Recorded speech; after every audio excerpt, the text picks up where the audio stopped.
আমন্ত্রণ ২১ রাতে আমাদের আজকের বিষয় জামায়াত এখন কি করবে।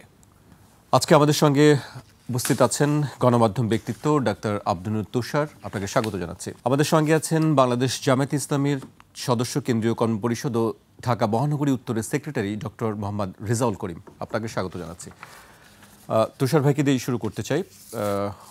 আজকে জাতির উদ্দেশ্যে প্রধান উপদেষ্টা ভাষণ দিয়েছেন, সেখানে তিনি বলেছেন যে গণভোট এবং জাতীয় সংসদ নির্বাচন একই দিনে হবে এবং সেখানে কোন কোন প্রশ্ন থাকবে সেটিও তিনি উল্লেখ করেছেন। আমরা জানি যে জামায়াত ইসলাম সহ ৮ দলের একটি দাবি ছিল, ৫ দফা দাবি ছিল যে জাতীয় সংসদ নির্বাচনের আগেই গণভোট হতে হবে, তা না হলে অবস্থান কর্মসূচি ঘোষণা করা হবে। যমুনার সামনে এমন একটি কর্মসূচি তাদের ছিল। এছাড়া আজকে উল্লেখযোগ্য আরেকটি বিষয় ছিল যেটি নিয়ে সারা দেশে আলোচনা, নিষিদ্ধ সংগঠন আওয়ামী লীগের লকডাউন নিয়ে একটি উদ্বেগ উৎকণ্ঠার বিষয় ছিল। সেখানে ট্রাইব্যুনাল থেকে ঘোষণা করা হয়েছে যে আগামী ১৭ই নভেম্বর মামলার রায় ঘোষণা করা হবে। আমি তুষার ভাইকে দিয়ে শুরু করতে চাই। আসলে জামায়াতের যে অবস্থান ছিল সেই প্রধান উপদেষ্টার বক্তব্যের পরে এখন আসলে কি দেখছেন আপনি, কি মনে হয় আপনার কাছে? প্রধান উপদেষ্টা যে বক্তব্য দিয়েছেন সেই বক্তব্যে তিনি জামায়াত ইসলাম তার সঙ্গে যে সঙ্গী দলগুলি তাদের যে যুগপৎ আন্দোলনের দাবি, সেই দাবির সঙ্গে এটার বৈপরীত্য আছে। ফলে আমার মনে হয় যে এখন তাদের সিদ্ধান্ত নিতে হবে যে তারা কি তাদের সে আন্দোলন কন্টিনিউ করবেন নাকি সেটা করবেন না। তবে প্রধান উপদেষ্টার এই বক্তব্যের মধ্যে আবার কিছু কিছু জায়গা আছে যেটি নিয়ে আবার নতুন তর্কও তৈরি হতে পারে।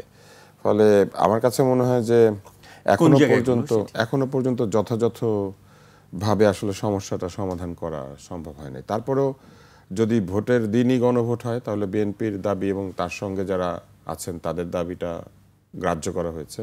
ফলে একটা দাবি তো গ্রাহ্য হয়েছে, আর এর সঙ্গে আরেকটি দাবি গ্রাহ্য করা হয়েছে, সেটি হচ্ছে যে ৩০টি প্রস্তাবে ঐকমত্য হয়েছে শুধু সেইগুলিতে নির্বাচন দলগুলি বাধ্য থাকবে। তার মানে আমরা ধরে নিতে পারি যে নোট অফ ডিসেন্ট রয়েছে যেগুলি, সেগুলিতে বাধ্য থাকবে না, সেগুলি নিয়ে সংসদে আলোচনা হবে। এখন কিছু কিছু জিনিস এই জন্য একটু অস্পষ্ট হয়ে গেছে। যেমন প্রথমে আমি প্রশ্নগুলো বলি। একটা হচ্ছে নির্বাচনকালীন সময় তত্ত্বাবধায়ক সরকার, নির্বাচন কমিশন এবং অন্যান্য সাংবিধানিক প্রতিষ্ঠান জুলাই সনদে বর্ণিত প্রক্রিয়ার আলোকে গঠন করা হবে। এখন নির্বাচনকালীন সময়ে তত্ত্বাবধায়ক সরকার তৈরি হবে, এটা তো জুলাই সনদেই বলা হয়েছে, কিন্তু এই জুলাই সনদের অনুযায়ী তাহলে এই নির্বাচনটা অনুষ্ঠিত হচ্ছে না, কারণ এখন তো তত্ত্বাবধায়ক সরকার নাই। জি, তার মানে এইখানে জুলাই সনদ অনুযায়ী নির্বাচন হচ্ছে না। না, জুলাই সনদে তো তত্ত্বাবধায়ক সরকারের কথা বলা আছে এবং আমরা হ্যাঁ না ভোট দিব হচ্ছে যে নির্বাচনকালীন সময়ে তত্ত্বাবধায়ক সরকার, নির্বাচন কমিশন এবং অন্যান্য সাংবিধানিক প্রতিষ্ঠান জুলাই সনদে বর্ণিত প্রক্রিয়ার আলোকেই গঠন করা হবে। তাহলে জুলাই সনদে বর্ণিত প্রক্রিয়ার আলোকে গঠিত তত্ত্বাবধায়ক সরকার ছাড়া নির্বাচন হচ্ছে, তাহলে এই নির্বাচনে তো তত্ত্বাবধায়ক সরকার নাই। কিন্তু আবার এটাও বলা হচ্ছে যে এই নির্বাচন নাকি জুলাই সনদের আলোকেই হচ্ছে, তাহলে তো এটা স্ববিরোধী হলো আর কি। আপনি আরেকবার চিন্তা করে দেখেন। হ্যাঁ, মানে জুলাই সনদ বলছে নির্বাচনের সময় তত্ত্বাবধায়ক সরকার লাগবে, এটাও বলা হয়েছে যে এই নির্বাচন সামনে যেটা আছে সেটা জুলাই সনদেরই আলোকে। সব দল এটা বলেছে, সরকারও বলেছে। তাহলে তো এই নির্বাচনে তত্ত্বাবধায়ক সরকার নাই। তার মানে কি হলো? জুলাই সনদে যে তত্ত্বাবধায়ক সরকার চাওয়া হয়েছিল এই নির্বাচনে সেটা নাই। ফলে এই নির্বাচনটা জুলাই সনদের আলোকে হচ্ছে না, আমাদের সংবিধানের আলোকে হচ্ছে। তাহলে সংবিধানের আলোকে যদি এই নির্বাচন হয় তাহলে জটিলতাটা থেকেই যায় যে আপনি কি সংবিধানের বিপরীতে গিয়ে একটা নির্বাচন করছেন যেটা ১৮০ দিনের মধ্যে হয় নাই, প্রথমে ৯০ দিন এবং তারপরে ৯০ দিন, এবং তারপরে আবার এই সংবিধানের আলোকে তো করেনই নাই, গণভোটটাও সংবিধানের আলোকে করছেন না, একটা আদেশ দিয়ে করছেন। যতক্ষণ পর্যন্ত সংসদ সেটাকে বৈধ না করবে এই গণভোটটাও বৈধ হবে না। এইবার আসেন, আগামী সংসদ হবে ২ কক্ষ বিশিষ্ট, এইটার বিষয়ে গণভোট হবে, ভালো কথা। এই ব্যাপারে আসলে সবাই মোটামুটি একমত। জাতীয় সংসদ নির্বাচনে দলগুলির প্রাপ্ত ভোটের অনুপাতে ১০০ সদস্য বিশিষ্ট একটি উচ্চকক্ষ গঠিত হবে এবং সংবিধান সংশোধন করতে হলে উচ্চকক্ষের সংখ্যাগরিষ্ঠ সদস্য অনুমোদন লাগবে। এইটা আবার বিএনপির যে মতামত সেটার বিরুদ্ধে, কারণ বিএনপি বলেছিল প্রাপ্ত আসনের অনুপাতে, আর ওনারা বলছেন প্রাপ্ত ভোটের অনুপাতে। ফলে বিএনপিকে এটা মেনে নেবে কিনা বা নিল কিনা এটা একটা প্রশ্ন আছে। কারণ বিএনপি বলার চেষ্টা করছিল যে প্রাপ্ত ভোটের অনুপাতে হইলে এমন অনেক ছোট ছোট দল উচ্চকক্ষে গিয়ে বসে যাবে যে তারা পরে উচ্চকক্ষ থেকে নিম্নকক্ষের যে কাজকর্ম সেটাকে ব্যাহত করবে, এটা তারা বলেছিল এবং নানান রকম সমস্যা তৈরি করবে। তাই তারা বলেছিল যে আসন ভিত্তির পিআর হবে, কিন্তু এইখানে বলা হয়েছে ভোটের ভিত্তিতে পিআর। ফলে পিআর হয়েছে ঠিকই, কিন্তু সেই পিআরটা মোট ভোটের ভিত্তিতে। এইবার আসা যাক সংসদে নারীর প্রতিনিধি বৃদ্ধি, বিরোধী দল থেকে ডেপুটি স্পিকার ও সংসদীয় কমিটির সভাপতি নির্বাচন, প্রধানমন্ত্রীর মেয়াদ সীমিতকরণ। এইখানে কিন্তু মেয়াদ কিভাবে সীমিতকৃত হবে এই ব্যাপারে বিএনপির কিন্তু আপত্তি রয়েছে, কিন্তু সেটা এখানে দিয়ে দেওয়া হয়েছে। রাষ্ট্রপতির ক্ষমতা বৃদ্ধি, মৌলিক অধিকার সম্প্রসারণ, বিচার বিভাগের স্বাধীনতা ও স্থানীয় সরকার সহ যে বিভিন্ন বিষয়ে 30টি প্রস্তাবে জুলাই জাতীয় সনদে রাজনৈতিক দলগুলোর ঐকমত্য হয়েছে সেগুলি বাস্তবায়নে আগামী নির্বাচনে বিজয়ী দলগুলি বাধ্য থাকবে। এখন এগুলো যদি একেবারে শুধু ঐক্য হয়েছে সেই পয়েন্টগুলি হয় তাহলে কোনো অসুবিধা নাই, কারণ তারা সবাই ঐকমত্য হয়েছেন। কিন্তু এইখানে যদি এই প্রধানমন্ত্রীর মেয়াদ সীমিতকরণের ক্ষেত্রে কিভাবে মেয়াদ সীমিতকৃত হবে এই ব্যাপারে যদি আপত্তির জায়গা থেকে থাকে তাহলে এটা একটা চিন্তার বিষয়। এইবার গোটা বিষয়টা যদি চিন্তা করেন তাহলে দেখবেন যে উচ্চকক্ষে যদি ভোটের প্রাপ্তির ভিত্তিতে উচ্চকক্ষ গঠিত হয় তাহলে ওইখানে দলীয় লোক ছাড়া আর কোনো লোক থাকবে না। ফলে উচ্চকক্ষে কোনো ব্যক্তি দলের বাইরে ওইভাবে নির্বাচিত হতে পারবেন কি? না, সেই সুযোগ তো। আচ্ছা, এখন আমরা ধরে নিচ্ছি যে আসনের ভিত্তিতে যখন উচ্চকক্ষ হবে দল সেখানে সংসদ সদস্যের বাইরেও অথবা তার দলের মেম্বারের বাইরেও মনোনয়ন দিতে পারবে। যদি সেটা হয়ে থাকে তাহলে ঠিক আছে, তা না হলে ঠিক নাই। কিন্তু এটাকে এখানে খুব একটা ব্যাখ্যা করা হয়েছে, এই ভাষণের মধ্যে সেটা ব্যাখ্যা করা হয় নাই। আমি কি আরেকবার বুঝিয়ে বলবো যে উচ্চকক্ষ হবে প্রাপ্ত ভোটের অনুপাতে। ধরা যাক আমি একটি দল, আমি 1% ভোট পেয়েছি, তাহলে উচ্চকক্ষে আমি আসন পাবো।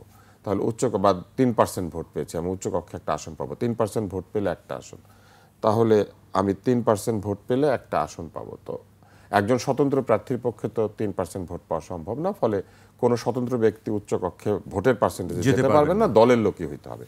ফলে দল 3% ভোট পেয়ে যাদেরকে পাঠাবে তারা কি দলের লোকই হবে নাকি দলের বাইরের লোক হবে সেটি প্রশ্ন। তারা যদি দলের বৃদ্ধ সদস্য, দলের মনোনয়ন দেয় নাই এমন সদস্য, বিদ্রোহী সদস্য, কিংবা ধরেন যাদেরকে দল ডাম্প করতে চাচ্ছে এমন কিছু লোকজনকে ওখানে পাঠিয়ে দেয়, আমরা কিভাবে সেটা প্রিভেন্ট করব? যদি তারা বিভিন্ন বংশের লোক পাঠিয়ে দেয়, ভাগিনা, বোনের ছেলে, ভাইয়ের মেয়ে, এদেরকে পাঠায়, আমরা কি করে সেটা প্রিভেন্ট করব? ফলে এই প্রিভেনশন প্রসেসটা কি হবে সেটা এই ভাষণের মধ্যে আসলে কি উল্লেখ করা হয়েছে আমার মনে হয় নাই।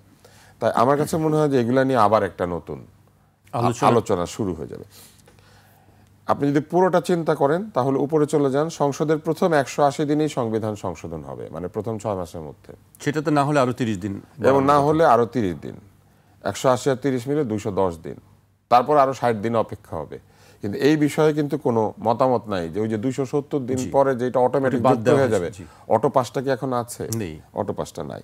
তাহলে 270 দিন কমে 210 দিন হয়ে গেছে, তো কমলো 60 দিন। আর প্রথম 180 দিনের মধ্যেই সংবিধান সংশোধন করতে হবে, এইটাও কি আমরা সংসদকে বলতে পারি? আমরা আসলে এটা বলতে পারি না। সংসদকে আমরা কোনোভাবে মেয়াদ নির্দিষ্ট করে দিতে পারি না। সংসদ তর্ক করে যখন স্যাটিসফাইড হবে যে এইবার আমরা সংশোধনীতে পৌঁছেছি, তখনই কেবলমাত্র সংসদ একটি সংশোধনী আনবে। তাই আমার কাছে মনে হয় যে এখনো সংসদের যে সার্বভৌমত্ব ব্যাহত করা হচ্ছিল বলে যে প্রশ্নটি উঠেছিল সেটাই ভাষণের মধ্যে আছে। তারপরে এটা মন্দের ভালো যে নির্বাচন হচ্ছে, এটা নিশ্চিত হয়েছে, যেটা নিয়ে সবার খুব সংশয় ছিল। দ্বিতীয় সেটি হচ্ছে গণভোটও হচ্ছে, এটাও সবাই নিশ্চিত হয়েছে, যেভাবে হোক গণভোট হবে। এবং তৃতীয় হচ্ছে যে এই অন্তর্বর্তী সরকার থাকছে না, এইটাই সবচেয়ে বড় সুসংবাদ, যে তারা চলে যাচ্ছেন নির্বাচিত প্রতিনিধিদের হাতে ক্ষমতা দিয়ে। এটা কেন সুসংবাদ? এটা এই জন্য সুসংবাদ, ওনারা ভালো মন্দ বিবেচনায় না, ওনাদের ভালো মন্দ বিবেচনায় না, এই জন্য যে বাংলাদেশ একটি নির্বাচনের মধ্যে দিয়ে গণতান্ত্রিক সংসদ পেতে যাচ্ছে। জি, তুষার ভাইয়ের কাছে আমরা আবারও আসবো। এ পর্যায়ে আমি ডক্টর রেজাউল করিমের কাছে আসতে চাই। আপনি নিশ্চয়ই প্রধান উপদেষ্টার ভাষণটি শুনেছেন, আমরা তুষার ভাইয়ের বক্তব্য শুনছিলাম, সেই ভাষণ সম্পর্কে কিছু অ্যানালাইসিস শুনছিলাম। আপনি আসলে কি মনে করছেন তার এই ভাষণের ব্যাপারে, বা জামায়াতের ইসলামীর অবস্থান কি? বিসমিল্লাহির রহমানির রহিম। ধন্যবাদ সম্মানিত আমার সহ আলোচক এবং দর্শক শ্রোতা মণ্ডলী। প্রথম কথা হচ্ছে আজকে যে প্রধান উপদেষ্টার যে ভাষণ জাতির উদ্দেশ্যে দিয়েছেন, আমরা পেছনের দিকে যদি গিয়ে বলতে চাই তাহলে এই অভ্যুত্থান অথবা বিপ্লব পরবর্তী যে বাংলাদেশ, এই বাংলাদেশের অন্যতম মানুষের প্রত্যাশা ছিল তিনটি, এবং আমাদের সরকারও সেটি বলেছেন যে সংস্কার, বিচার এবং নির্বাচন। সুতরাং একই সাথে বলা যায় আমরা আজকে দুটি জিনিস যেভাবেই হোক না কেন, কোনো দলের উইং অথবা তাদের মত রক্ষা অথবা হয়নি সেই আলোচনায় আমি পরে যেতে চাই। সংস্কারের মোটামুটি একটা আদেশ আমরা আজকে সেখানে পেয়েছি, এবং মৌলিক অনেকগুলো বিষয় যেগুলো আমাদের ঐক্যমতের একটা জায়গা আমরা এসেছি, সেই জায়গাটা আমি মনে করি জাতির সামনে আজকে পেশ করা হয়েছে। এটি আমরা আমাদের বিরাট অগ্রগতি আমরা মনে করি। এবং আজকের এই প্রধান উপদেষ্টার ভাষণের পরে আমাদের যে দলীয় মতামত, এবং আপনারা জানেন যে 8 দল আন্দোলনরত, সেখানে প্রথম জামাত ইসলামী দলগতভাবে তার হয়তো রিয়াকশানটা কিছুক্ষণের মধ্যে হয়তো বা জানাবে, এটা জাতি জানতে পারবে। আর এরই পাশাপাশি অন্য 8 দল বসেই মূলত পরবর্তী কর্মসূচি আলাপ আলোচনা করে সেগুলো ঠিক করবে। আমি প্রথমত এখানে যেটি অগ্রগতির জায়গায় দেখতে চাই সেটি হচ্ছে, দ্বিতীয় হচ্ছে যে আরেকটি জিনিস, আজকে বিচারের যে রায় আমরা প্রত্যাশা করেছিলাম বিগত দিনে যারা এখানে হত্যা, রাহাজানি, এখানে মানবাধিকার এবং মানবতা বিরোধী অপরাধ করেছিল শেখ হাসিনা এবং তার ফ্যাসিস্ট খুনিরা, সেটির একটি রায় ঘোষণার দিন ধার্য করা হয়েছে। সেটিও আমরা আজকের দিনে আমরা প্রত্যক্ষ করেছি। এবং যারা এই বিচার কার্যক্রমকে ব্যাহত করার জন্য আজকে লকডাউনের মতো কর্মসূচির ঘোষণা করেছে, বাংলাদেশ জামাত ইসলামী এবং বলা যায় ফ্যাসিবাদ বিরোধী লড়াইয়ে আমরা যারা অংশীজন ছিলাম, আমরা সবাই রাজপথে ছিলাম। আমরা আজকে কোনো জায়গায় আওয়ামী লীগের সে অস্তিত্ব আমরা দেখিনি, বরং এটি ছিল তাদের একটি কাগজে কর্মসূচি, এবং চোরাগুপ্তা বিভিন্ন জায়গায় তারা হামলা করেছে, গাড়িতে আগুন দিয়েছে, সেগুলো আমরা দেখেছি। কিন্তু প্রকাশ্য দিবালোকে তাদের যে নৈতিক শক্তির বলে রাজপথে এসে দাঁড়ানো, সেটা আমরা কোনো জায়গায় প্রত্যক্ষ করিনি। সুতরাং আমরা মনে করি ফ্যাসিবাদ বিরোধী আন্দোলনের লড়াইয়ে গোটা জাতির, আমাদের অংশীজনদের যে রাজপথের ভূমিকা, আমি সেটিকেও আজকে পজিটিভলি দেখতে চাই। এখন তৃতীয় আলোচনার বিষয়টি হচ্ছে এর মধ্য দিয়ে একটি নির্বাচন। দেখুন, আমাদের এখানে যে সংস্কারের প্রশ্নে কিন্তু আমাদের বিশেষ করে বিএনপি, তারা কিন্তু প্রথম থেকেই এই সরকারের সংস্কারের ম্যান্ডেট নিয়ে অনেক কথা তারা বলেছে, কিন্তু আমরা দেখেছি পর্যায়ক্রমে তারা সে সংস্কারের মধ্যে এসেছে এবং তারা আলোচনায় অংশগ্রহণ করেছে। এবং বাংলাদেশের ইতিহাসে this is the good sign or part of democracy, I think, যে অনেক লম্বা সময় ধরে এখানে আলাপ আলোচনা হয়েছে, নোট অফ ডিসেন্ট হয়েছে, প্রত্যেকে তার মত প্রকাশ করেছে। কিন্তু একটা জায়গায় এসে আমাদের রাজনৈতিক দলগুলোর দায়িত্ব ছিল এবং দায়িত্ব দেয়া হয়েছে সরকারের পক্ষ থেকে, যে অর্থাৎ গণভোটের প্রশ্নে প্রথম বিএনপি গণভোটকে নিজে কিন্তু তারা চায়নি।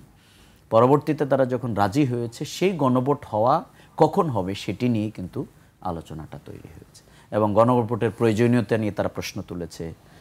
তখন বিশেষজ্ঞরা কিন্তু এই ব্যাপারে তাদের মত দিয়েছে। হয়তো তারা এক পর্যায়ে কনভিন্স হয়েছে, কারণ এই দলের প্রতিষ্ঠাতা শহীদ প্রেসিডেন্ট জিয়াউর রহমান, তিনি কিন্তু গণভোটের মাধ্যমেই তার কর্মকাণ্ডকে, হানা ভোটের মাধ্যমেই সেটি কিন্তু জাতির সামনে পেশ করা হয়েছিল এবং জাতি সেটিকে গ্রহণ করেছে। সুতরাং আমরা মনে করি এটি অস্পষ্ট কোনো বিষয় নয়, খুবই পরিষ্কার যে গণভোটের মাধ্যমে এটিকে আমাদেরকে দিতে হবে।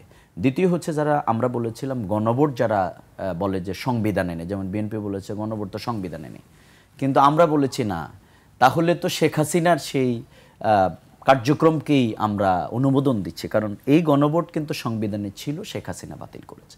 সুতরাং সেটি গণভোট সংবিধানেরই অংশ এবং সেটি আবার কেয়ারটেকার সরকারের সাথে রিস্টোর হচ্ছে। এখন বিষয়টা হচ্ছে যে আমরা দাবি করেছিলাম যেই কারণগুলোতে, যে জুলাই সনদের আইনি ভিত্তি এবং এর মাধ্যমে নির্বাচন, কারণ গণভোট যদি আগে না হয় তাহলে আপনি মত এটি হানার কোন কি হলো এটা তো আপনি জানতে পারবেন।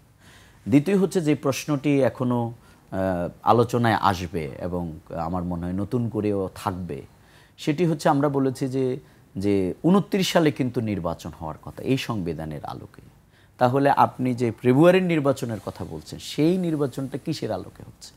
এই যে 26-এর যে নির্বাচন ফেব্রুয়ারি, এটা কোন বিধানের ভিত্তিতে হচ্ছে? তাহলে যেই সরকার এই নির্বাচনের আয়োজন করছে সেই সরকারের এই প্রশ্নটি কিন্তু এখানে এর সাথে জড়িত। আমরা এরপরে বলেছিলাম যে উচ্চকক্ষের পিআর, আমরা মনে করি বিএনপি কিন্তু এই পিআর শব্দটা শোনার পরে বলছে এটা আজগুবি, নতুন অনেক কিছু তারা। রেজা ভাই, আমি আপনাকে একটু থামাতে চাই।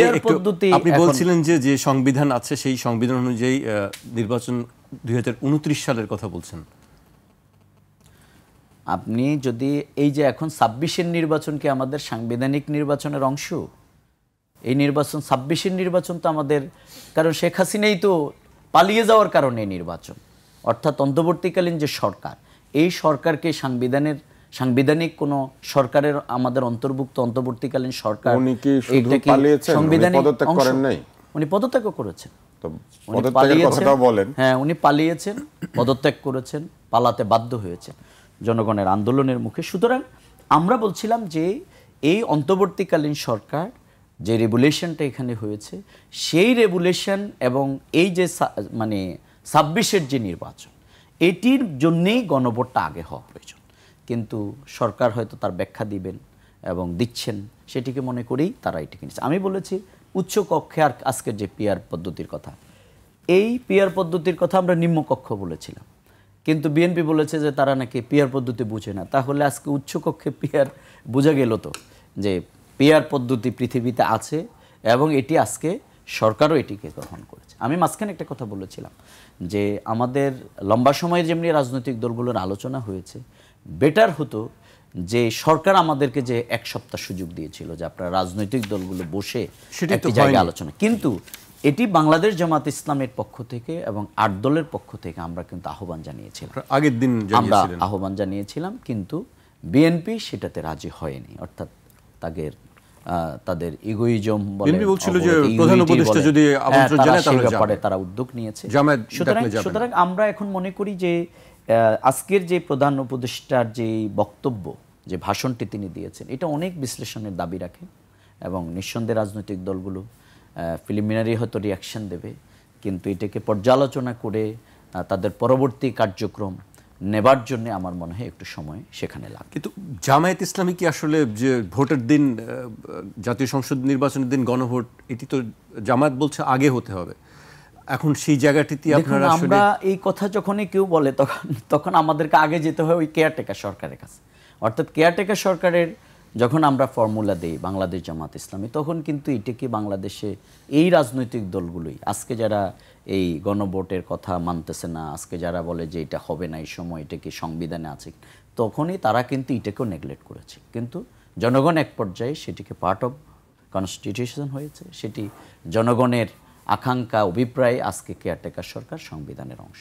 সুতরাং আমরা মনে করি আমরা জনগণের জন্য আন্দোলন করছি, আমরা কারো মতকে জনগণের নিজেদের দলীয় মত অথবা আমার মতটাকে জনগণের মত বলে আমরা চাপিয়ে দিতে চাই না, বরং আমরা এই নতুন বাংলাদেশে আমরা এখনো মনে করি ঐক্যমতের ভিত্তিতে ফ্যাসিবাদের বিরুদ্ধে আমরা যেভাবে লড়াই করেছিলাম, আন্দোলনটা চালিয়ে যেতে চান আপনারা। আমাদের সেটির অবস্থানটা নিঃসন্দেহে আমি আগে বলেছি যেটি যেহেতু আমরা আন্দোলনরত দলগুলো সবাই বসে সে ব্যাপারে তারা ঘোষণা দেবে, সেটা এককভাবে বলার কিছু। জি, ধন্যবাদ। জি, আপনার কাছে আমি আবারও আসবো। আমি এবার যে তুষার ভাইয়ের কাছে আসতে চাই। আমরা রেজাল করিমের বক্তব্য শুনছিলাম, তিনি বলছিলেন যে এই সংবিধানের আলোকে যদি নির্বাচন হতে হয় 2029 সালে নির্বাচন হয়, তাহলে এটি কিভাবে একটু আসলে কিছু কিছু রাজনৈতিক তর্ক আছে, এগুলো শুধুমাত্র রাজনীতিবিদরা করেন, বিতর্কের নিয়মে গেলে এটা খুবই স্ববিরোধী এবং এই যুক্তিগুলো আসলে নাল। কেন আমি আপনাকে বলি, প্রথমত এই সরকার সংবিধানের অধীনে শপথ নিয়েছেন, সংবিধানের 106 ধারায় রেফারেন্স নিয়েছেন এবং সংবিধানের আলোকেই বৈধতা নিয়েছেন। তাদের কাজ ছিল 180 দিনের মধ্যে নির্বাচন আয়োজন করা, কিন্তু সেটা তারা করেন নাই মানে এই সরকার সংবিধান লঙ্ঘন করেছেন। সংবিধান লঙ্ঘন করলে বা সংবিধান নিয়ম লঙ্ঘন করলে এটার জন্য সংবিধানে আইন আছে, সেই আইন অনুযায়ী হয় বিচার হবে, না হলে পরবর্তী সংসদ এই লঙ্ঘিত বিষয়টিকে বৈধতা দান করবে। এই বক্তব্যটি ডক্টর রেজাউল করিম আমাকে বেশ কয়েক মাস আগে বলেছিলেন। আমি জিনিসটা বলি তাদের স্ববিরোধিতাটা কোন জায়গায়? যে সরকার নির্বাচিত হয়েছিল 2024-এ, সেই সরকারের মেয়াদ হবে 5 বছর। ওনারা এখন যেই সরকার পলায়ে গেছে, পালানোটা মেনে নেয়, কিন্তু মেয়াদটা চায়।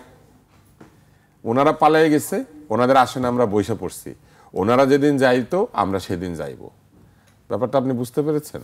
মানে আপনি একটা গাড়ি খালি পেয়েছেন, গাড়ির মালিক চলে গিয়েছে কোথাও, আপনি গাড়ির সিটে বসে পড়েছেন, আর গাড়ির রুট পারমিট আছে 5 বছরের, ওই মালিকের নামে আছে, তো ওই মালিক তো পালিয়ে গেছে। আপনি বলছেন না 5 বছর মেয়াদ তো আছে, এটা আমি 5 বছর চালাবো। এই 5 বছর ইস্যু হয়েছিল তো আগের সরকারের জন্য, যারা যেভাবে নির্বাচন করুক, একটা নির্বাচন করেছিল। ওনাদের প্রবলেমটা কোথায় বুঝতে পারছেন এবার? প্রবলেমটা হচ্ছে গাছের মালিক পালাইয়া গেছে, আঙ্গুর ফল রহিয়া গেছে, আঙ্গুর আমার, এটা গাছের মালিক যতদিন খাইতো আমি ততদিন খাবো। এবং এরকম একটা স্লোগানও কিন্তু খুব মজার, এটা আমি লক্ষ্য করেছিলাম, এটা নিয়ে আমার খুব আপত্তি আছে স্লোগানটা নিয়ে। বহুত দিন হাইও আর নো হাইও, তুমি অনেক খেয়েছো আর খেও না। আর খেও না মানে কি? এটা কি খাওয়া খাওয়ার জায়গা? বহুত দিন খেয়েছো, তুমি পালিয়ে গিয়েছো, এটা হওয়ার কথা ছিল।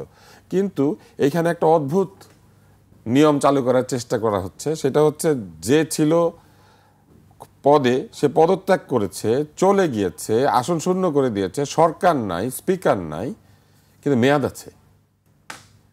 এটা কি হয়? সেটি প্রশ্ন, এটি কি আসলে থাকতে পারে কিনা। এখন যদি কেউ এই কাজটা করে, যে 180 দিন পার করে দিয়েছে সংসদের, মানে সংবিধানের নিয়ম অনুযায়ী, এইটা না পার করলেই তো হইতো। কেন করলো? হলো সংস্কার করবে, দেশের সবকিছু ঠিক করে ফেলবে, এরকম একটা মানসিকতা থেকে। কিন্তু এখনো এসে তারা কিন্তু ঐকমত্যে নাই। কিন্তু আপনি লক্ষ্য করে দেখেন, এই রাজনৈতিক দল যারা ছিল তারা কিন্তু এই ঐকমত্য কমিশনের চেয়ারম্যান চলিয়ে গিয়েছেন। চেয়ারম্যান সাহেব আছেন যিনি একই সঙ্গে প্রধান উপদেষ্টা, এবং তার কাছে এই সিদ্ধান্ত শেষ পর্যন্ত চলে গিয়েছে, তিনি একটা সিদ্ধান্ত দিয়ে দিয়েছেন। এখনো কিন্তু রাজনৈতিক দলগুলো ঐকমত্যে আসতে পারে নাই। আপনারা ঐকমত্যে আসতে পারেন না, কিন্তু জনগণকে আপনাদের ঐক্যহীনতার মধ্যে ভোট দিতে বলছেন। ওনারা নিজেরা কিন্তু এখনো ঐক্যবদ্ধ না, কিন্তু জনগণকে বলা হচ্ছে আমরা ঐক্যবদ্ধ হইনি, তো কি হয়েছে, যেগুলো তো হইতে পারছে ওগুলোতে ভোট দিয়ে দেন। কিন্তু এই পুরো জিনিসটা সংসদীয় করা সম্ভব ছিল, কিচ্ছু লাগতো না। আজকের ভাষণে আরেকটা জিনিস উল্লেখ হয়েছে কিনা আমি জানি না, মানে এটা কি আছে এর মধ্যেই, একটা কনস্টিটিউয়েন্ট অ্যাসেম্বলি না হওয়ার কথা ছিল, গণপরিষদ। আমরা কি গণপরিষদের মধ্যে ভোট দিব? এই হ্যানার মধ্যে কি, এই 4টা প্রশ্নের মধ্যে কি গণপরিষদ আছে? আগামী সংসদ কি গণপরিষদও হবে একই সাথে? যেটা আমি এই জন্য আপনার কাছে আমি আসলে জানতে চাই, তার মানে সেই প্রস্তাবটা কি আমরা এখন হ্যানা যে দিব, সেখানে কি গণপরিষদ গঠিত হবে এই হ্যানা ভোটের মধ্যে দিয়ে? এটা এই 4টা যে প্রশ্ন, সেই প্রশ্নের মধ্যে কিন্তু আসলে দেখা যাচ্ছে না যে 4টা প্রশ্ন বলা হয়েছে, বা যে 4টা বিষয়। এখন দ্বিতীয় বিষয়টা দেখেন, দ্বিতীয় বিষয় হচ্ছে ঐকমত্যে আসার জন্য এত মিটিং করেও তারা আসতে পারেন নাই। না আসতে পেরে তারা আবার এক দল আরেক দলকে বলছেন আসেন আমরা বসি। তাহলে শুরু থেকে আপনারাই বসতেন, কমিশনে গিয়ে ঘোরাফেরা করলেন কেন? রাষ্ট্রের কয়েক লক্ষ টাকা, 43 লক্ষ না 45 লক্ষ টাকা চা নাস্তায় শুধু খাওয়া হয়েছে, এরকম 83 কোটি টাকা। না, এটা 83 কোটি না মনে হয়, ওনারা একটা ব্যাখ্যা দিয়েছেন, আলোচনা হয়েছে। এত কোটি টাকার নাস্তা কেমনে খাবে? এত কোটি টাকার নাস্তা খাওয়া কঠিন। এটা আওয়ামী লীগ থাকলে খেতে পারতো হয়তো, কারণ ওরা কিছু খেত আর কিছু ছিটাতো। আমার ধারণা এই সরকার সেটা করে নাই, কারণ আমার মনে আছে জুম মিটিং করে করোনার সময় তারা 2 কোটি না 3 কোটি টাকার নাস্তা খেয়েছিল সচিবালয়ে। তো এরকম ওই আগের সরকারের সময় এটা আছে, তো সেই রীতি পালিত হলো, অন্য কথা। কিন্তু আসেন আমরা আবার এখানে ফিরে আসি। তারপরের বিষয়টা কি, তারা কিন্তু এরই মধ্যে আলটিমেটাম দিয়ে রেখেছেন 16 তারিখে তারা যমুনা ঘেরাও করবেন। তা আগে তো এটা উজ্জ্বল করতে হবে। তাহলে সিদ্ধান্ত যেটাই হোক, তারা কি 16 তারিখে এখন যমুনা ঘেরাও করবেন? এবার আসেন এনসিপির কি দাবি ছিল? এনসিপির দাবি ছিল এইটাকে আইনি ভিত্তি দিতে হবে। এই গণভোটের মধ্যে দিয়ে কিন্তু আসলে আইনি ভিত্তি হচ্ছে না, আইনি ভিত্তি দিবে সংসদ। তার মানে আইনি ভিত্তি হলো না, একটা আদেশ দিয়ে আইনি ভিত্তি হয় না, এই গণভোট দিয়ে আইনি ভিত্তি হবে না। এগুলো হচ্ছে আইনি ভিত্তি তৈরি করার জন্য চাপ দেওয়া।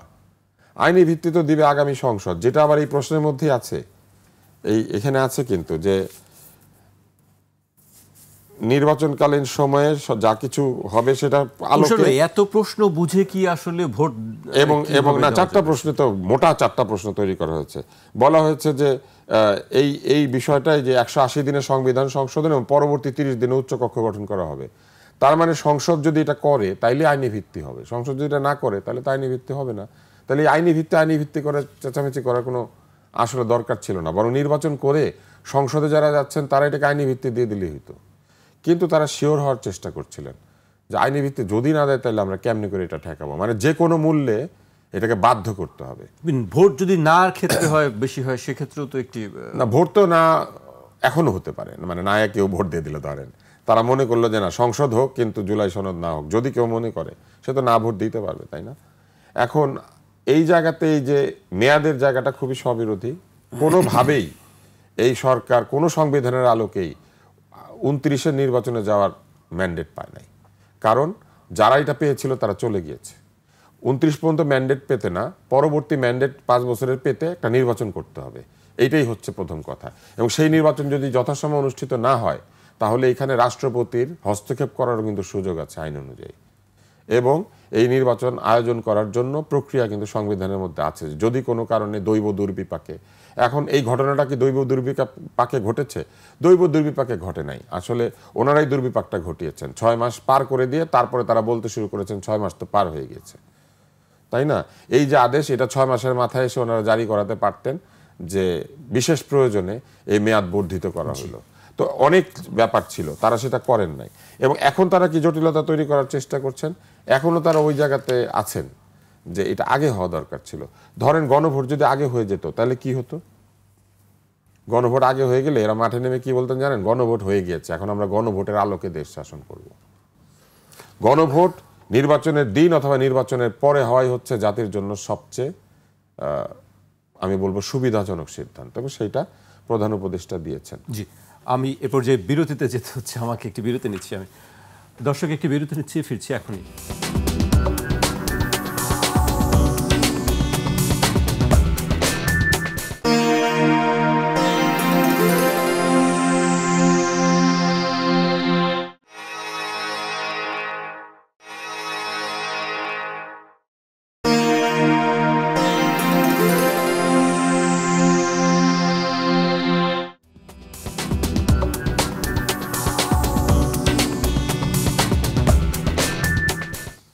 বিরতির পর আবার স্বাগত। আপনারা দেখছেন 21 রাত। আমাদের সঙ্গে আছেন গণমাধ্যম ব্যক্তিত্ব ডাক্তার আব্দুন্নুর তুষার এবং বাংলাদেশ জামায়াত ইসলামীর সদস্য, কেন্দ্রীয় কর্মপরিষদের ও সেক্রেটারি, ঢাকা মহানগরী উত্তরে ডক্টর মোহাম্মদ রেজাউল করিম। আমি এ পর্যায়ে ডক্টর মোহাম্মদ রেজাউল করিমকে দিয়ে শুরু করতে চাই। কেউ কেউ বলছে যে আসলে সমঝোতার কথা বলছে, বিএনপির সঙ্গে জামায়াতের সমঝোতা আসা উচিত বা আসন সমঝোতা আসা উচিত। জামায়াত আসলে কি ভাবছে? জামায়াত কি আসলে শেষ পর্যন্ত কি করবে? এককভাবেই আগাবে নাকি সমঝোতা করবে শেষ পর্যন্ত? ধন্যবাদ। প্রথম কথা হচ্ছে তুষার ভাইয়ের একটা বিষয় আমি যেটা বলেছি, তুষার ভাই এটাকে ব্যাখ্যাটা অন্যভাবে করেছেন বলে আমার কাছে মনে হয়। আমি বলেছি যে যেই নির্বাচনের কথা আমরা বলছি, অর্থাৎ 26-এর নির্বাচন, সেটি দীর্ঘদিন মানুষের যে ভোটাধিকার এখানে আমাদের ছিল না, অর্থাৎ দিনের ভোট রাতে হয়েছে, যেই পদ্ধতি হোক বিগত সরকার আমাদের যে ভোটের অধিকারগুলো কেড়ে নিয়েছে 15 বছর, সুতরাং সেই অনুযায়ী কিন্তু 29 হয়। আপনি যদি সেটাকে এই সরকার, অর্থাৎ যেটি আন্দোলনের মধ্য দিয়ে যে সরকার হয়েছে, অর্থাৎ অন্তর্বর্তীকালীন সরকার, সেটাকে যদি আপনি জুলাই সনদের আলোকে যদি লিগালাইজ না করেন, লিগ্যাল ফ্রেমের মধ্যে না নিয়ে আসেন, তাহলে তো আপনি এই নির্বাচন আমরা কিভাবে সেটা চাচ্ছি? তাহলে আমরা যেহেতু চাচ্ছি যে এরকম একটা নির্বাচন হতে হবে, তাহলে জুলাই সনদের আইনি ভিত্তিটাও নিশ্চিত করতে হবে। এটি ছিল আমাদের অন্যতম দাবি, এবং এই ফেব্রুয়ারিতেই সে অবাধ সুষ্ঠু নির্বাচনের ব্যবস্থাটা করতে হবে, এবং সেই দাবিতেই আমরা আন্দোলন করছি, সেই দাবিতে আমাদের গণভোটের দাবি। সেখানেই কিন্তু আজকে যে আলাপ আলোচনা করেছে, আমি এটাকে খুব পজিটিভলি, আমি অলওয়েজ পজিটিভ মাইন্ডে থাকতে চাই। মানে মানুষ যখন প্রিভিয়াস অবস্থাকে দেখে, যেমন মনে করেন আপনার খুব ছোটো একটা অসুখ হয়েছে, আপনি এটা নিয়ে খুব ব্যতিব্যস্ত। আমরা সর্দি হইলেও কিন্তু অনেকে ব্যতিব্যস্ত থাকি।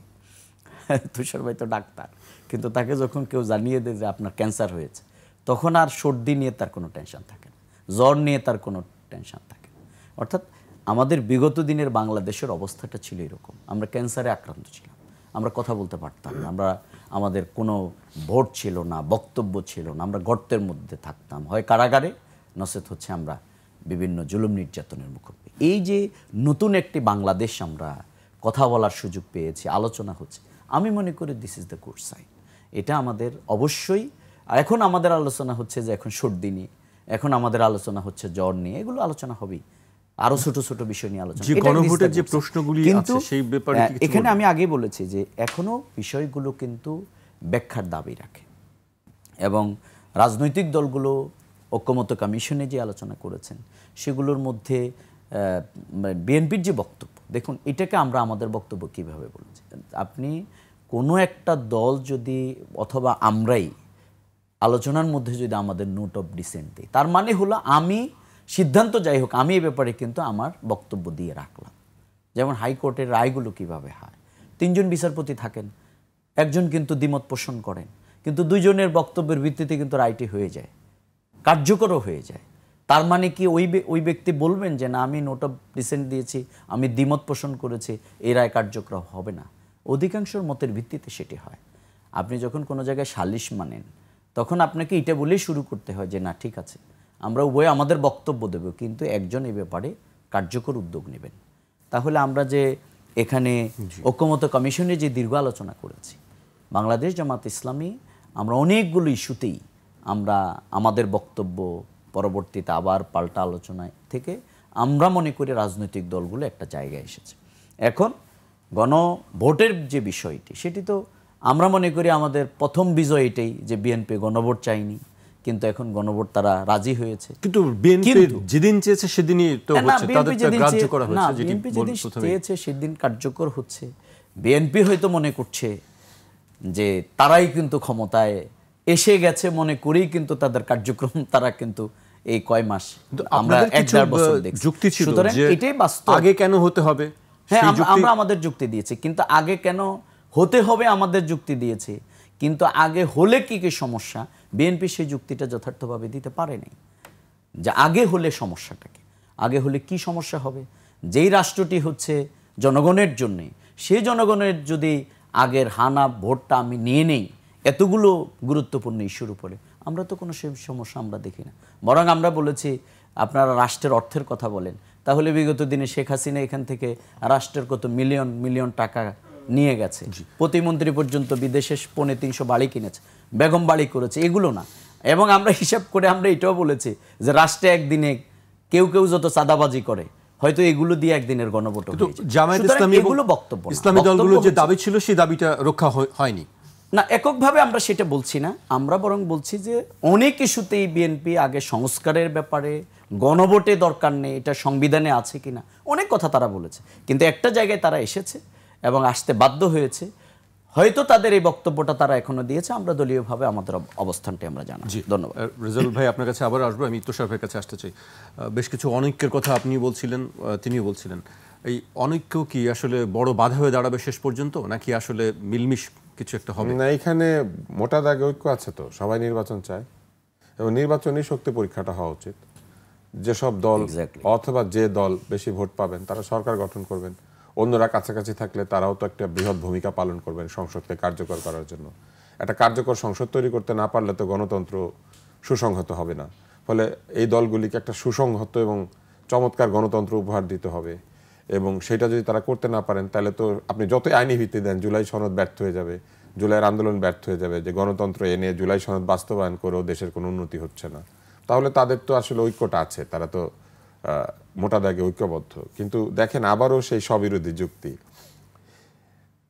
ঐকমত্য কমিশনে অনেকগুলি দল গিয়েছে, ধরে নেন 28টা 30টা। কয়টা দল গিয়েছিল ভাই ঐকমত্য কমিশনে? ভাইজান কয়টা দল গিয়েছিল?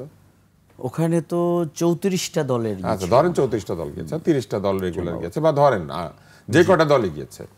ভাই বলছেন যে ওইখানে সংখ্যাগরিষ্ঠের মত যদি একদিকে থাকে বিএনপি নোট অফ ডিসেন্ট দিবে, তাইলে হাতের ভোটে মানে বিএনপি হেরে গেছে, কারণ বিএনপিতে একটা দল বা বিএনপি সবাই মিলে 8টা দল 10টা দল, বাকি দল হ্যাঁ বলেছে, বিএনপি ও অন্যরা না বলেছে।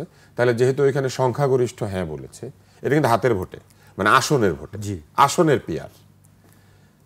কিন্তু আবার যখন ওনারা পিয়ারে আসেন তখন বলেন না ভোটের পার্সেন্টেজের পিয়ার। তো বিএনপি যখন একটা হাত তুলে এটা মানে কিন্তু 25% ভোট, আর বাকি যারা 29টা হাত তুলেছে সবাই মিলেও তো 25% না, আরো 20% কিন্তু বাইরে রেখেছেন। আওয়ামী লীগের ভোটাররা কই এখানে আছে? তাহলে বিএনপি যখন হাত তুলেছে এখানে বলেছে কনসেন্ট দেয় নাই, ওনারা তখন কিন্তু বিএনপির ভোটের পার্সেন্টেজ হিসাব করেন না, তখন হিসাব করেন একটা হাত উঠেছে। তো ঐকমত্য কমিশনের বেলায় তখন আসনের ভোট, আর সংসদে গেলে তখন কিন্তু পার্সেন্টেজের ভোট। ওনার এক এক জায়গায় এক এক রকম ভাবে ভোট চান। যদি হয় তাহলে ওইখানে পার্সেন্টেজটা হিসাব করেন। বিএনপি নোট অফ ডিসেন্ট দেওয়া মানে একটা বিরাট নোট অফ ডিসেন্ট এটা, কারণ তারা একটা বৃহৎ দল এবং বাংলাদেশে দুইটা বৃহৎ দলের একটা তারা ছিল, এখন তারাই বৃহৎ দল, কারণ আরেকটা দল নিষিদ্ধ এবং বা স্থগিত। এবং একটা বিরাট সংখ্যক দলকে তো তারা আলোচনা আসতেই দেন নাই। এই আলোচনা আসতে দেন নাই কেন? কারণ তারা স্বৈরাচার ছিল, দোসর ছিল, তাদের অনেক আপত্তি আছে। তো এই আপত্তি রেখে যাদেরকে বাইরে রেখেছেন তাদের হাতটা গুনেছেন? এই গণভোটের সময় সেই হাতগুলোকে বাইরে রাখতে পারবেন? সামনে যে গণভোটটা হবে তখন কি আপনি একজনকে আটকাতে পারবেন ভোটের সময় যে আপনি আইসেন না, আপনি দোসরের সাথে ছিলেন, আপনি দোসরের ভোটার, আপনি দোসরের এলাকার ভোটার, গোপালগঞ্জে ভোট হবে না?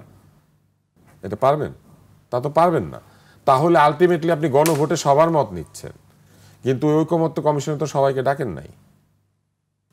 এইটাও কিন্তু একটা বিরোধিতা। কিন্তু এগুলা নিয়ে সবাই ইগনোর করে গিয়েছে কেন? ওই একটা কারণে, নির্বাচন চায়, গণতন্ত্র চায়, একটা শান্তি স্থিতি চায়। যে শান্তি এবং স্থিতি দিতে তো সত্যিকার অর্থেই অন্তর্বর্তী সরকার ব্যর্থ হয়েছেন। তারা নিজেদের ব্যর্থতার যদি কখনো একটা হিসাব করেন, আমি মনে করি যে তখনই কেবল এই অন্তর্বর্তী সরকার একটা চমৎকার সরকার হিসেবে আমাদের সামনে উঠে আসবেন। এই কারণে যে বাংলাদেশে কোনো সরকার তার ব্যর্থতা স্বীকার করে না। বাংলাদেশের সব সরকার সফল, সব দল সফল, সব দলের সব চিন্তা ঠিক, সব দলের সব নেতা সৎ মানুষ, কিন্তু তারপরও চুরি হয়। এবং তারপরে এবং আরেকটা স্ববিরোধী যুক্তি বলি, ভোট কেন নির্বাচনের দিন করলে টাকা বাঁচবে? শেখ হাসিনা তো অনেক টাকা লুট করে নিয়ে গেছে, দেশে তো অনেক টাকা চাঁদাবাজি হয়, অতএব আরো কিছু বেশি খরচ করে ফেললে কি অসুবিধা হয়? মানে আপনার ঘরে চুরি হয়েছে, চুরি হওয়ার পর আপনি আলমারিতে দেখলেন যে 500 টাকা আছে, আপনি ওটা বাইরে নিয়ে ছিটাই দিলেন যে ঠিক আছে সব চুরি হয়ে গিয়ে মাত্র 500 আছে, এটা আমি আগেই ছিটাই দিই। বরং শেখ হাসিনা এবং তার অনুচররা যদি টাকা লুট করে নিয়ে গিয়ে থাকে, তাহলে এই সরকারের কাজ তো হচ্ছে টাকা বাঁচানো, যাতে করে এই সমস্যা থেকে কৃচ্ছতা সাধন হোক অথবা এফিসিয়েন্টলি খরচ করে হোক আমরা যেন টাকা সংকুলান করতে পারি। এই কারণেই তো প্রশ্ন উঠেছে কে কত বেতন নিয়েছে এই বিভিন্ন কমিশনে, প্রশ্ন উঠেছে কে কয় টাকার নাস্তা খেয়েছে, কেন উঠেছে? আর চাঁদাবাজি হয় এই কারণে কি আমরা টাকা অপচয় করতে পারি? চাঁদাবাজি ঠেকান, চাঁদাবাজি হইতেছে অতএব আমিও কিছু টাকা ছিটাই দিব, এটা তো যুক্তি হতে পারে না, এটা সঠিক যুক্তি না। জি। আর আবারও যদি আপনি ভোটের জায়গা যান, আমি শুধু এতটুকুই বলবো যে মানুষের দরকার হচ্ছে একটি সুষ্ঠু নিরপেক্ষ ভোট, যেটা নিয়ে নির্বাচন কমিশন একটা অদ্ভুত মন্তব্য করেছে। আপনি এটা নিয়ে আলোচনা করবেন কিনা জানি না। আমি এটি নিয়ে আলোচনা করতে চাই, কিন্তু তার আগে আমি রেজাউল করিম ভাইয়ের কাছে আসতে চাই। পিআর পদ্ধতি নিয়ে আসলে জামায়াতের অবস্থান কি? না, ধন্যবাদ। আমি তুষার ভাই দুটো বিষয় বলতে চাচ্ছি। ভাই কি আওয়ামী লীগকে কি এই ভোটে চাচ্ছেন কি? না, আমি বলি নাই। আচ্ছা, কেন চাবো? কিন্তু আপনি কি ওই ভোটারদেরকে গণভোটে অংশ নিতে বাধা দিতে পারবেন? পারবেন না তো। বলে ওরা যদি এসে না মেরে দেয় আপনি সেটা কি করে বন্ধ করবেন? না, সেটাই প্রথম কথা হচ্ছে যে আওয়ামী লীগের যারা এই 15 বছর তারা দেশ পরিচালনা করতে গিয়ে তৃণমূল পর্যন্ত কিন্তু তারা কারাপশনের সাথে জড়িত হয়ে গেছে এবং অনেকের বিরুদ্ধেই কিন্তু বিভিন্ন ধরনের মামলা রুজু হয়েছে, বিচার কার্যক্রম অব্যাহত আছে। হ্যাঁ, অবশ্যই একজন নাগরিক তার ভোটাধিকার প্রয়োগ করবে, সেটা তো স্বাভাবিক এবং সেটা করতেই পারে। কিন্তু আসলে আওয়ামী লীগের ইতিহাসে কোনোদিন গণতন্ত্র আর আওয়ামী লীগ একসাথে চলেনি, কারণ আওয়ামী লীগ নিজের দলটাকেই নিজেরা হত্যা করেছে বাকশাল কায়েম করার মাধ্যমে। পরবর্তীতে তাদের পুনর্জন্ম যদি বলেন তাহলে সেটাও কিন্তু পরবর্তীতে অন্য দলের হাতে হয়েছে। সেই জায়গা থেকে আওয়ামী লীগ আর গণতন্ত্র একসাথে চলে না, বরং তারা বরাবরই এক নায়কতন্ত্র, সেই পথটা might is right one man শোয়িংয়ের পথটাকেই শেখ মুজিবুর রহমানও বেছে নিয়েছে এবং তার কন্যাও সেটাকেই বেছে নিয়েছে। সুতরাং আমরা মনে করি বর্তমানে আজকে যারা, এবং আওয়ামী লীগের রাজনীতির সবচেয়ে বড় খারাপ দিক যেটি ছিল সেটি হচ্ছে দুর্নীতি এবং দুঃশাসন আর আধিপত্যবাদী শক্তির সাথে থেকে তারা আমাদের রাষ্ট্রের সকল অধিকারগুলোকে, জনগণের অধিকারগুলোকে তারা কেড়ে নিয়েছে। সুতরাং ইনসাইড ইন আওয়ার পলিটিক্স আমাদের দেশে রাজনৈতিক দলগুলোর হবে। আমরা মনে করি এখনও আমরা যারা আছি তারা সেই রাজনীতি করবে, কোনো আধিপত্যবাদী শক্তি অথবা অন্য কোনো দেশের ব্লেসিং নিয়ে জনগণের উপরে তাদের শাসন ক্ষমতা। আমার প্রশ্ন ছিল আসলে পিআর নিয়ে আসলে জামায়াতের অবস্থান কি? আমরা তো বলেছি, প্রথম কথা হচ্ছে আমাদের যতগুলো বক্তব্য আমরা যুক্তি দিয়ে কিন্তু পেশ করেছি। আমরা পিআর কেন চাই, পৃথিবীর অন্য জায়গায় পিআর হওয়ার কারণে কি কি লাভ হয়, আমরা সেগুলো তুলে ধরবার চেষ্টা কিন্তু সেই করেছি। পিয়ারটা কিভাবে হবে প্রত্যেকটা আসলে? জিনিসের পজিটিভ নেগেটিভ দিক আছে। আসনের কিন্তু ভিত্তিতে নাকি ভোটের? প্রথম কথা হচ্ছে যে পিয়ার, যখন এই শব্দটাই আমরা বলেছি তখন সবচেয়ে বেশি এটাকে তুলে ফেলে দেওয়া হয়েছে, যেটা নেগলেক্ট করা হয়েছে, এটা তাচ্ছিল্য করা হয়েছে, যেটা কেয়ারটেকার সরকারের সময় বিএনপিও করেছিল। কিন্তু এখন সেই পিয়ার পদ্ধতি উচ্চকক্ষে কিন্তু অলরেডি এসে দাঁড়িয়ে গেছে। তার মানে হলো পিয়ার বিএনপি বুঝে না বলছিল না, খুব ভালো করেই বুঝেন, এবং সেটি আলোচনা হয়ে উচ্চকক্ষে এসেছে। নিম্নকক্ষে তো নেই। নিম্নকক্ষে আসে নাই। আমরা জনগণের সেই দাবি নিয়ে আমরা আছি, এবার না হোক হয়তো পরে হবে। কিন্তু পিয়ার আমরা বুঝি না, এটা নতুন একটা জিনিস, এটা কিভাবে হবে, এটা খায় না ঘুমায়। সেই জায়গা থেকে তো অন্তত জামাত ইসলামের দাবি, আমাদের দাবির একটি অংশ তো অবশ্যই পূরণ হয়েছে, কারণ উচ্চকক্ষে পিয়ার আমাদের যে দাবি ছিল সেটি হয়তো পূরণ হতে যাচ্ছে। জি, আমি শেষ করব তুষার ভাইকে দিয়ে, কিন্তু যে বিষয়ে আলোচনা করতে চাচ্ছিলাম, প্রধান নির্বাচন কমিশনার AM নাসির উদ্দিন বলেছেন রাজনৈতিক দলগুলো নির্বাচনে খেলবে আর নির্বাচন কমিশন নিরপেক্ষ রেফারির ভূমিকা পালন করতে চায়, কিন্তু খেলোয়াড়রা সহযোগিতা না করলে নির্বাচন কমিশন তার নিরপেক্ষতা হারাবে এবং পুরো নির্বাচন প্রক্রিয়া প্রশ্নবিদ্ধ হবে। খেলার ধরন কেমন হবে আসলে তাহলে এখন? আমি আপনাদেরকে এই উত্তরটা দেওয়ার আগে 1/11 একটা সরকার হয়েছিল না, সেটার কথা মনে করে দিই। তারাও কিন্তু 2 বছর থেকে গিয়েছিল। তাতে করে কি হয়েছিল? তাতে করে কি সংবিধান বাধাগ্রস্ত হয়ে গিয়েছিল, নির্বাচন আর করা যায় নাই, এরকম অবস্থা তৈরি হয়েছিল? নির্বাচন যে কোনো সময় সংবিধানের আলোকে করা যায়, এটাকে বৈধতা দিতে হয়। ফলে নির্বাচন টাইমলি হয় নাই বলে মেয়াদ বেড়ে 29-এ যাবে, এটার কোনো যৌক্তিকতা নাই। আর দ্বিতীয় হচ্ছে আওয়ামী লীগ কত খারাপ কত ভালো, এইটার বিবেচনা তো জাতি করেছে।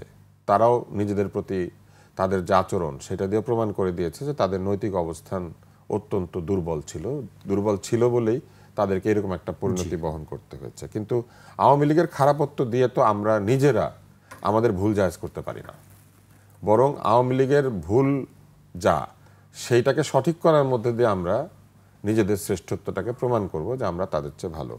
এখন আওয়ামী লীগ কিন্তু কোনো রেফারেন্স কেস না। আওয়ামী লীগ হচ্ছে ওই জায়গাতেই রেফারেন্স যে গণতন্ত্রহীন শাসক, স্বৈরাচার একটি গণতান্ত্রিক দল অগণতান্ত্রিক শাসনে চলে গেলে কিভাবে জাতি ক্ষতিগ্রস্ত হতে পারে, এগুলো নিয়ে সামনে বহু আলাপ হবে। কিন্তু নির্বাচন কমিশন কি বলেছে দেখেন, বলেছে রাজনৈতিক দল নির্বাচনে খেলবে আর নির্বাচন কমিশন নিরপেক্ষ রেফারির ভূমিকা পালন করতে চায়। নির্বাচন কমিশন নিরপেক্ষ রেফারির ভূমিকা পালন করতে চায় মানে কি? ওনার শপথই হচ্ছে উনি নিরপেক্ষ রেফারি। উনি চায় আর না চায় কি? না চাইলে তো এটা ছেড়ে দিতে হবে। আর খেলা হলে ফাউল তো হয় না, খেলা হলে ফাউল হলে ওনারা ব্যবস্থা নেবে, রেফারির কাজ সেটা। নির্বাচনী যেসব ফাউল আছে অর্থাৎ নির্বাচনী বিধিমালা লঙ্ঘন, সেগুলি হলে পরে তারা ব্যবস্থা নেবেন। অতীতে আমরা নির্বাচন কমিশনকে দেখেছি তারা সেই ব্যবস্থা নেওয়ার একটা ভান করেছেন, তারপরে সেটা নিতে পারেন নাই। আজকে তিনি বলেছেন যে সারা ঢাকা শহরের পোস্টারে ছেয়ে গেছে, সেটা বলছেন যে নির্বাচনী আচরণবিধি লঙ্ঘনে হয়েছে। ওনারা আদেশ জারি করুক, সরকারকে বলুক এই পোস্টার সরিয়ে নেওয়ার জন্য, নির্দেশ দেওয়ার জন্য ওনারা সরকারকে বলুক এই পোস্টারগুলো যাতে সরিয়ে নেওয়া হয়। এবং শুধু তাই না, তারা বলুক যে এই ধরনের আচরণবিধি যারা এরই মধ্যে লঙ্ঘন করেছেন তারা প্রার্থিতা নিয়ে আসলে তাদের প্রার্থিতা গ্রহণ করা হবে না আচরণবিধি লঙ্ঘনের দায়। সেটা না বলে এসব হুমকি ধামকি দেওয়ার কি আছে, তাই না? এইসব হুমকি দামকি দেওয়া তো হচ্ছে আজকে ওইরকম বলা আর কি, আমি কিন্তু ভালো রেফারি। তারপরে আপনি দেখেছেন তো ক্রিকেটে কি হয়, ইন্ডিয়ার সাথে খেলা হইলে সব আম্পায়ার ইন্ডিয়ার দিকে থাকে। তো এইটা বললে তো হবে না। তারপরে হচ্ছে খেলোয়াড়রা সহযোগিতা না করলে নির্বাচন কমিশন তার নিরপেক্ষতা হারাবে। খেলোয়াড়রা সহযোগিতা না করলেই তো বরং নির্বাচন কমিশনের নিরপেক্ষতা প্রমাণিত হবে, তাই না? খেলোয়াড়রা কোনো ফাউল করে না, তাহলে রেফারির কাজ কি? উনি চুপচাপ মাঠের মাঝখানে বসে বসে এদিক ওদিক তাকায় বাঁশি দিলেই তো হয়। খেলোয়াড়রা রেফারিকে সহযোগিতা করে না প্রত্যেকটা ফাউলের মধ্যে দিয়ে, অফসাইড, থ্রো ইন, এগুলোই তো হচ্ছে খেলার নিয়ম ভাঙা, এবং সেইখানে রেফারিকে এগিয়ে এসে বাঁশি বাজাইতে হয়। তো খেলোয়াড়দের সহযোগিতার জন্য উনি কেন বসে থাকবে? উনি খেলাকে সহযোগিতা করবে তার নিরপেক্ষতা দিয়ে। এবং উনি বলেছে পুরো নির্বাচন প্রক্রিয়া প্রশ্নবিদ্ধ হবে। পুরো নির্বাচন প্রক্রিয়া প্রশ্নবিদ্ধ হবে যদি নির্বাচন কমিশন তার নিরপেক্ষতা হারায়। খেলোয়াড় কে কি করলো তা দিয়ে হয় না। আমি আপনাকে কতগুলো বিষয় বলি। নির্বাচন কমিশনের পোস্টার এবং ব্যানারের সাইজ নির্দিষ্ট করা আছে। আমি আজকে 21 টিভির দিকে আসতে আসতে হাতিমার্কা নামে একজনের ব্যানার দেখেছি, বিরাট, এবং সেটা সম্পূর্ণভাবে আচরণবিধির লঙ্ঘন। বিশাল শব্দ করে মিছিল হচ্ছে, শব্দ উৎপাত তৈরি করা হচ্ছে। এই পরিবেশ উপদেষ্টা একবার ঢাকা শহরের হর্ন, বাংলাদেশের হর্ন বন্ধ করে দিতে চেয়েছিলেন, আর এখন যে কানের কাছে ঘ্যান ঘ্যান করে বিরাট শব্দ করে যে 60 ডেসিবেলের উপরে শব্দ করে অদ্ভুত অদ্ভুত সুরে, হিন্দি গানের সুরে প্রচারণা হচ্ছে। এমনিতে না ইন্ডিয়া ভালো না, কিন্তু হিন্দি গানের সুরে নির্বাচনী প্রচার করলে সেটা ভালো লাগে। এখন কেন পরিবেশ উপদেষ্টা বলছেন না যে ঢাকা শহরের শব্দ দূষণ হচ্ছে? এখন তো বলার টাইম যে এই শব্দ দূষণ করা যাবে না নির্বাচনের এই কি বলে প্রচারণার মধ্যে। তারপরে তারা একটা অদ্ভুত কথা বলেছেন, প্রার্থীর প্রতি 10 টাকা। এখন আমার একটা মজার জিনিস বলেন, মানে প্রার্থী প্রতি না, ভোটার প্রতি 10 টাকা। এখন ধরেন আমার আসনে 4 লাখ ভোটার, ওনার আসনে 3 লাখ, আরেকটা আসনে মনে করেন 2 লাখ, তাহলে ওনার হবে 20 লাখ, আর আমার হবে 4 লাখ হলে 40 লাখ, আরেকজনের তো 3 লাখ হলে 30 লাখ। তাহলে আসন অনুযায়ী ভোটারের সংখ্যা অনুযায়ী টাকা কমবে আর বাড়বে। কিন্তু ভোটারের সংখ্যা অনুযায়ী টাকা কমলে আর বাড়লে কি মাইকের ভাড়া কমে, রিক্সার ভাড়া কমে? আপনার ভোটার কম, সেই জন্য কি পোস্টারের সাইজ ছোট হয়ে যায়? প্লেটের দাম, যারা প্রিন্টিং প্রেসে যান তারা জানেন, প্লেটের দাম কমে যায়। আপনি বরং কম পোস্টার ছাপাইলে পার পোস্টারে বেশি পয়সা খরচ হয়। আমি যদি চিন্তা করি যে আমার 3 লাখ ভোটার পোস্টার কম ছাপাবো, তাইলে আমার পার পোস্টারে কস্ট বাড়বে। বরং 4 লাখ ভোটারের জন্য যদি পোস্টার বেশি ছাপি, তাহলে আমার পার পোস্টারে টাকা কমে। এই সব উদ্ভট হিসাব তারা করেন এবং তারপরে মিথ্যা হলফনামার উপরে এই নির্বাচন কমিশন সবাইকে মনোনয়ন দেয়, এবং মনোনয়ন যারা পান তারা মিথ্যা ঘোষণা দেন যে আমি টাকা খরচ করি নাই, কিন্তু তারা টাকা খরচ করেন। তারা শুধু যেই পরিমাণ মোটরসাইকেলের পিছনে টাকা খরচ করেন, আমি নিজে গত সরকারের সময় কাছে থেকে নির্বাচন দেখেছি। আমি শুধু দেখতে গিয়েছিলাম কেমনে চুরি করে। এবং সেইখানে আমি আপনাকে বলি, মোটরসাইকেলের টাকা কেমনে দেয় জানেন? মোটরসাইকেলের টাকা দেয় তেল সহ, মোটরসাইকেলের একটা ভাড়া আছে, পিছনে একজন থাকলে আবার তার জন্য পয়সা আছে, আবার প্যাকেট বিরিয়ানির হিসাব আছে। একা মোটরসাইকেল নিয়ে গেলে একটা বিরিয়ানি, সাথে পিছনে থাকলে 2টা বিরিয়ানি। এই প্রশ্নটি আমি সব নির্বাচনের আগে আমি করি যে আসলে তথ্য সেটি সঠিক দিচ্ছে না ভুল দিচ্ছে, সেটি যাচ করে কিভাবে নির্বাচন কমিশন কি শুধু মোটরসাইকেল বন্ধ করতে পারবে? যে কোনো নির্বাচনী প্রচারণায় মোটরসাইকেল ব্যবহার করা যাবে না? পারবে না, কারণ তখন প্রার্থীরা এসে বলবে গ্রামে গঞ্জে তো আমার মোটরসাইকেল ছাড়া যাওয়ার উপায় নেই। তাহলে ওনার আরেকটা কাজ বন্ধ করুক, বলুক কোনো প্রাডো গাড়ি, বড় গাড়ি নিয়ে যাওয়া যাবে না। 1500 সিসির বেশি গাড়ি নিয়ে কেউ কোনো প্রার্থী এলাকায় যেতে পারবে না। কোনো প্রার্থী তার সবচেয়ে দামি গাড়িটা ছাড়া নির্বাচনে যাবে? যাদের পয়সা ছিল না 1 বছর আগে, তারাও দামি গাড়ি সংগ্রহ করেছে। কেন? কারণ তারা নির্বাচনে দামি গাড়ি নিয়ে শো অফ করতে চায় যে আমিও তাদের মতো, আমিও হয়েছি। এটা বন্ধ করতে হবে। খরচ কমানোর আসল জায়গাতে হাত না দিয়ে তারা এইসব বলে 10 টাকা 5 টাকা। 10 টাকা কি পার ভোটারের প্রতি খরচ সম্ভব? 40 লাখ টাকা দিয়ে নির্বাচন করা সম্ভব? 50 লাখ টাকা দিয়ে, 1 কোটি টাকা দিয়ে সম্ভব? একদিনে একটা সিঙ্গাড়া খাওয়াতে গেলে আমাকে এনসিপির একজন বড় নেতা বলেছেন যে 10 কোটি টাকার নিচে নির্বাচন করা যায় না। আমরা ধরে নিচ্ছি এনসিপি সবচেয়ে কম খরচ করবে, কারণ তারা তো দরিদ্র দল, যদি এটা নিয়ে প্রশ্ন আছে। কিন্তু তাদেরই একজন যদি আমাকে বলেন যে 10 কোটির নিচে নির্বাচন হয় না, তাহলে বড় বড় দলগুলি কত খরচ করবে বলে আপনাদের ধারণা? ওটা মিডিয়ায় দেখেছি আমরা। দেখেছেন না? রেজা ভাই এই বিষয়ে কিছু বলতে চান? আমরা আসলে শেষ পর্যায়ে চলে এসেছি। যদি আমি এই নির্বাচন কমিশন। ধন্যবাদ। প্রথম কথা, আমরা আগে থেকে বলে আসছি যে নির্বাচন কমিশন যেটি গঠিত হয়েছে তারা আসলে তাদের কোনো অভিজ্ঞতা বলতে কিছু নেই। এখন তারা বিভিন্ন রকম বক্তব্য দিয়েছেন। আরপিও জনপ্রতিনিধিত্ব যে আইনটি হয়েছে, আমরা মনে করি এটির যথাযথ বাস্তবায়ন হওয়া উচিত। আমাদের এমন কোনো কথাবার্তা বাংলাদেশে এখন আমরা সুশীল অথবা মানুষের মধ্যে নিজেদের একটা তৈরি করবার জন্যে আমরা বলার প্রয়োজন নাই, বরং বাংলাদেশের রাজনৈতিক দলগুলো এবং রাজনীতিবিদদের সবার আগে তার মানসিক সংস্কারটা সবচেয়ে বেশি দরকার। সে অনেস্টি ইন্টিগ্রিটির জায়গায় যদি আমরা জনগণ রাজনীতিবিদরা আসতে পারে, তাহলেই শুধুমাত্র সবার অংশগ্রহণে একটা অবাধ সুষ্ঠু নির্বাচন সম্ভব। আমরা মনে করি সেই ক্ষেত্রে নির্বাচন কমিশন শুধু অনেকগুলো বক্তব্য দিয়ে না করে, বরং রাজনৈতিক দলগুলোর সাথে আলাপ আলোচনা করে দীর্ঘদিনের যে জঞ্জাল আছে সেগুলোকে সামনে রেখে কার্যকর উদ্যোগ গ্রহণ করবে, আমরা সেই প্রত্যাশাই করি। জি, আজকে আমাকে এখানেই শেষ করতে হচ্ছে। আপনাদের দুজনকে অনেক ধন্যবাদ আমাদেরকে সময় দেওয়ার জন্য। দর্শক, আজ এখানেই শেষ করছি। আবার দেখা হবে রোববার ঠিক রাত 12টায়। ছুটির দিনটি আপনাদের ভালো কাটুক।